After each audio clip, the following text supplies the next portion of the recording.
बिहार में एसआईआर के सफल संचालन के बाद आयोग ने देश के सभी 36 मुख्य निर्वाचन अधिकारियों के साथ 2 महत्वपूर्ण सम्मेलन आयोजित किए। इन बैठकों में एसआईआर से संबंधित अनुभवों, तकनीकी प्रगति और भविष्य की दिशा निर्देशों पर भी व्यापक चर्चा की गई।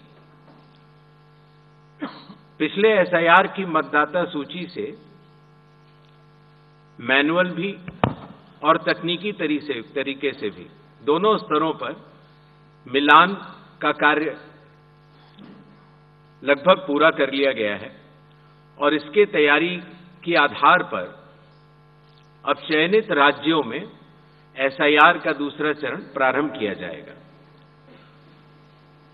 याद रहे, एसआईआर का प्रमुख उद्देश्य है हर योग्य मतदाता को सूची में शामिल करना और अयोग्य को मतदाता सूची से हटाना। आइए अब पीपीटी के माध्यम से आपको विस्तार में एसआईआर के इस फेज 2 के बारे में बताते हैं। जैसा कि आप सबको पता है, एसआईआर का फेज 1 समाप्त हुआ और इस चरण की सबसे बड़ी खूबी यह रही कि बिहार के 7.5 करोड़ मतदाताओं ने बढ़ चढ़कर पार्टिसिपेट किया। 90,000 बीएलओज, सभी 12 राजनीतिक दलों के 1.6 लाख बूथ लेवल एजेंट्स, सब ने मिलकर मतदाता सूची को शुद्ध बनाने का कार्य किया और नतीजा आपके सामने है। 0 अपील्स, अर्थात बिहार की मतदाता सूची अधिकतम शुद्ध मानी जाएगी। अब फेज 2 12 राज्यों में या संघ शासित प्रदेशों में आरंभ होने वाला है। नेक्स्ट।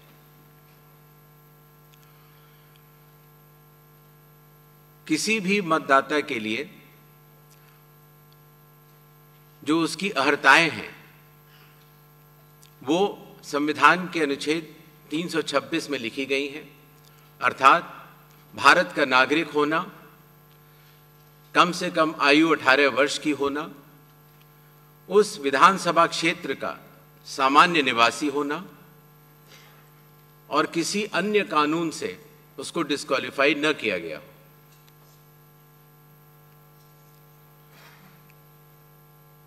एसआईआर की आवश्यकता के बारे में काफी चर्चा हो चुकी है, लेकिन फिर भी चुनाव आयोग एक बार आपको बताना चाहेगा कि चुनावी कानून के तहत हर चुनाव से पहले इलेक्टोरल रोल का रिवीजन आवश्यक है और या जब भी चुनाव आयोग आवश्यकता अनुसार निर्धारित करे।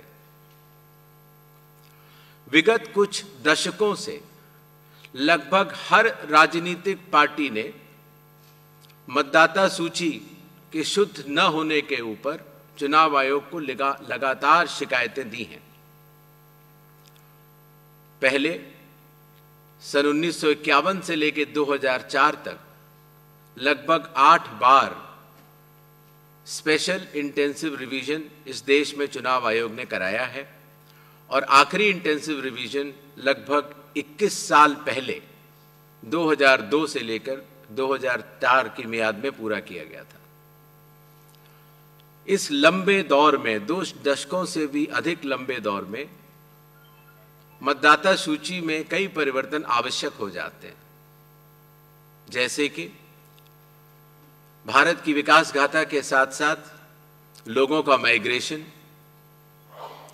माइग्रेशन के साथ साथ कई बार उनका वोट पुरानी जगह भी बना रह जाता है और नई जगह भी बन जाता है, अर्थात एक से जगह ज्यादा रजिस्टर होने वाले वोटर्स।